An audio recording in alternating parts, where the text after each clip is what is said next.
જય શ્રી કૃષ્ણ. સ્વાગત છે તમારું વાણી વેળામાં. સૌ પ્રથમ તો તમારા બધાનો ખૂબ ખૂબ આભાર.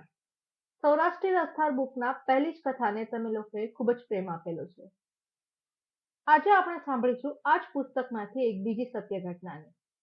તો આવો શરૂઆત કરીએ કથાની. ગરાસણી. ગેમા ભાઈ, આ દીકરીને આજે એને સાસરે મૂકવા જવા છે. તમે સાથે જશો ને? ના દરબાર, 3% જ્યાં જોખમ ના હોય ત્યાં મારું વોવાળું ના હોય. કેમાનું વોવાળું તો 5-5 હજારના દાગીના હોય એવા ગામત્રામાં જ દીપે. બીજા સળપડા ઘણા જ છે. ડોલે સુતા સુતા હોકાના ઘૂંટ લેતા લેતા આવો જવાબ દેનારો આ ગેમો પછે ગામનો કરોડિયો રાજપૂત હતો. ગોહિલવાડ પંથકના પછે ગામની અંદર આવા 40-50 કરડિયાઓ ગરસ્યાઓનો પગાર ખાતા હતા. જ્યારે વોવાળે એટલે કે ગામત્રામાં સાથે જવું હોય ત્યારે પસાત્યા તરીકે આ બધા પાસેથી કામ લેવાતું. પણ બધા કારડિયાની અંદર ગેમો ભારે જબ્બર હતો. જે ગાડાની સાથે ગેમો વોવાળીઓ બનીને ચાલે, વોવાળીઓ એટલે કે બોડીગાર્ડ, એ ગાડાને પડખે કોઈ લૂંટારું ચડી શકે નહીં. જેવા તેવાને તો ગેમો ઉપરના મુજબનો તોછડો જવાબ જ આપી દેતો. ગેમાનું વોવાળું એ કઈ રમત નહોતી. એક દિવસ ગામના બાપુ ખુમાનસિંહજી તરફથી ગેમાને તેડું આવ્યું. ખુમાનસિંહજીના દીકરી રૂપાળીબા હાલમાં હેપ્તર ગામે સાસુરવાસ હતા. ત્યાં દીકરીને સીમંત હતું. ખોળો ભરીને તેડી લાવવાના હતા. એક વેલડું, બીજી 2 છોડીઓ, ભેળો ગેમો તેમજ બીજા 2 કારડિયા એ બધા હેપ્તર ગામે બાને તેડવા ચાલ્યા. હેપ્તરથી પછેગામ આવતા મોણપુર ગામ સુધી આશરે 10 ગાંવ લાંબુ ભાડલું રણ હતું. દિવસે એમાં મુસાફરી થતી નહોતી, કેમ કે પાણી વિના પ્રાણ જાય. એટલે રૂપાળીબાને રાતે જ છોડાવવામાં આવ્યા. વેરડામાં રૂપાળીબા અને બીજી 2 છોકરીઓ બેઠા છે. બીજા ગાડામાં ગેમો, એનો બીજો સંગાથી અને પાણીના 2 માટલા હતા. ગાડા જોડીને તારોડિયાના અજવાળે બધા ચાલી નીકળ્યા. રૂપાળીબા પાસે એક ડાબલો હતો. એમાં 5000ના હેમના દાગીના હતા. હેમ એટલે કે સોનું. આંગ ઉપર પણ ઘરેણાનો શણગાર ભલી ભાતે ભર્યો હતો. ગાડા ચાલ્યા એટલે ગેમો તો જાણે પારણામાં હિચોળવા લાગ્યો. એણે પછડી ઓઢીને લાંબા પડી ઊંઘવાનું શરૂ કર્યું. ઘોર અંધારામાં એના નસકોરા ગાજવા લાગ્યા. ગાડાવાળાએ એકવાર ટપારી જોયું. ગેમાભાઈ, રાત અંધારી છે, ઊંઘવા જેવું નથી હો બાપા, હોશિયાર રહેજો. ગેમાએ જવાબ દીધો. એલા, ઓળખસ તું આ ગેમાને? ગેમો હોય તે લૂંટારા ના ડોકાય. તું તારે મૂંગો મરીને ગાડું હક્યો આવને. ગેમો નસકોરા ગજવા લાગ્યો. નસકોરા ઠેઠ બહેનને ગાડે સંભળાણા. વેલડીનો પડદો ઉપાડીને રૂપાળીબાએ પણ કહી જોયું. ગેમાભાઈ, બાપા અટાણે સુવાય નહીં હો. ઊંઘમાં ને ઊંઘમાં ગેમો બબડતો હતો. હું કોણ? ગેમો. આમ કરતા વેળાવદર ગામ વટોળી ગયા. પણ ત્યાંથી 1.5-2 ગાંવ ઉપર એક તલાવડી આવે છે. ગાડાખેડુએ નજર કરી તો આગેથી તલાવડીમાં આગના તણખા ઉડતા દેખાયા. વહેમ આવ્યો કે કોઈ ચકમક જગવે છે. ગેમાને એણે હાકલ કરી. ગેમાભાઈ, ગાફલત કરવા જેવું નથી હો. ગેમાનો તો એક જ જવાબ હતો. મને ઓળખસ? હું કોણ છું? હું ગેમો. ગાડા તળાવડી નજીક પહોંચ્યા એટલે ગાડાખેડુને 10-12 આદમીઓનું ટોળું દેખાણું. તેની છાતી થડકી ઉઠી. ગેમાને એણે ઢંઢોળ્યો, પણ ગેમો કાંઈ ઉઠે? એ કોણ? એ તો ગેમો. જોતામાં તો અંધારે 12 જણા વેરડું ઘેરીને ઉભા રહ્યા અને પડકારો કર્યો. ગેમો ઝબકીને આંખો ચોળે છે અને હાકલ કરે છે. મને ઓળખો છો કોણ? હું ગેમો. ત્યાં તો એક ડાંગનો ઘા પડ્યો અને ગેમો જમીનદોસ્ત બન્યો.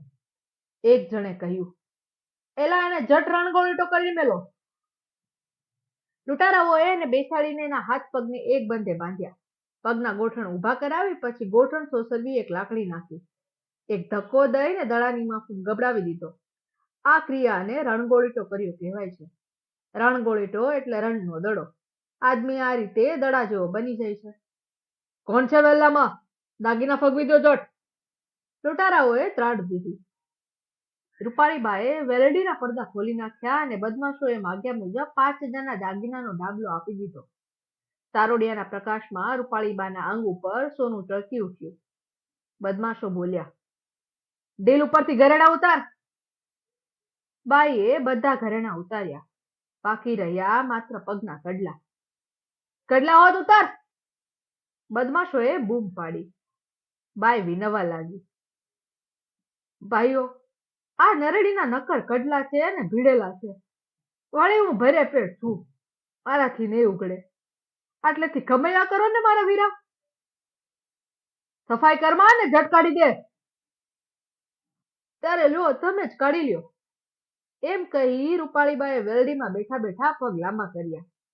પોતાના જતરડાની મજબૂત દોરીઓ ફેરવીને સામસામા બે કોળીઓ કડલા ખેંચવા લાગ્યા અને બીજા વાતોમાં રોકાઈ ગયા. કોઈનું ધ્યાન નહોતું. રૂપાળીબાએ ત્રાસી નજર નાખી. બીજું કાંઈ તો ન દેખાયું, પણ ફક્ત ગાડાના આડા દેખાયા. વિચાર કરવાનો તો વખત હતો જ નહીં. કામી લૂંટારાઓ એ રાજપૂતાણીની શરીરની મસ્કરી કરતા હતા. રૂપાળીબાએ એક આડું ખેંચ્યું અને નીચે બેઠેલા કડલા ખોરનાર બે જણની ખોપરીમાં તે એક એક ઘા કર્યો. બંનેની ખોપરી ફાટી ગઈ. બે જણા ધરતી પર ઢળ્યા. ત્યાં તો ગરસરાણીને સુરાતન ચડ્યું. આડું લઈને એ કૂદી પડી. 10 માણસોની લાકડી પોતાના અંગ પર પડતી જાય છે. માર વાગતા પોતે ગોઠણ પર થઈ જાય છે. પાછી ઉઠીને આડાનો ઘા કરે છે. એ ઘા ચંડી રૂપે ઘૂમતી એક ક્ષત્રિયાણીનો ઘા. જેના પર પડે છે તેને ફરીવાર ઉઠવા નથી આપતો. 18 વર્ષની ગર્ભવતી ગરાસડી ઈ લાકડીઓના ઘા અને તલવારોના ઝાટકા ઝીલતી ઘૂમે છે. એવામાં જે દુશ્મનો પડ્યા તેમાંના એકની તલવાર એના હાથમાં આવી ગઈ. એટલે પછી તો જગદંબાનું રૂપ પ્રકટ થયું. બચેલા બદમાશો પલાયન કરી ગયા. ગેમો રણગોળીટો થઈને ઝાખરામાં પડ્યો હતો. બાઈએ કહ્યું, છોડી નાખો એ બાયલાને. છૂટીને ગેમો ચાલ્યો ગયો. મોં ન બતાવી શક્યો. ફરી કોઈ વાર પચ્છેગામમાં ડોકાણો નહીં. જુવાન ગરાસણીની છાતીમાં શ્વાસની ધમણી ચાલતી હતી. એના આંગે આંગ ઉપરથી લોહી નીતરતું હતું. નેત્રોમાંથી ઝાળો ફૂટતી હતી. હાથમાં લોહીથી તરબોળ તલવાર હતી. કાળી રાતે કોઈ ચંડિકા પ્રકટ થઈ. વાહ ગરાસણી! વનના ઝાડવા જોઈ રહ્યા હતા. ગાડામાં બેસવાની એણે ના પાડી. ધીંગાણું કરનાર માનવી બેસી શકે નહીં. એના શરીરમાં સુરાતન ફાટ થતું હોય છે.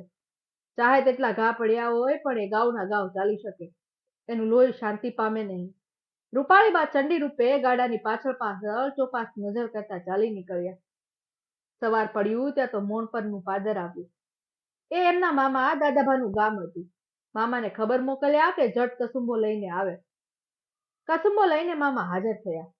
દીકરીને જખમોની પીડા ન દેખાય માટે કસુંબો લેવડાવ્યો. મામાએ આગ્રહ કર્યો, બેટા અહીં જ રોકાઈ જાવ.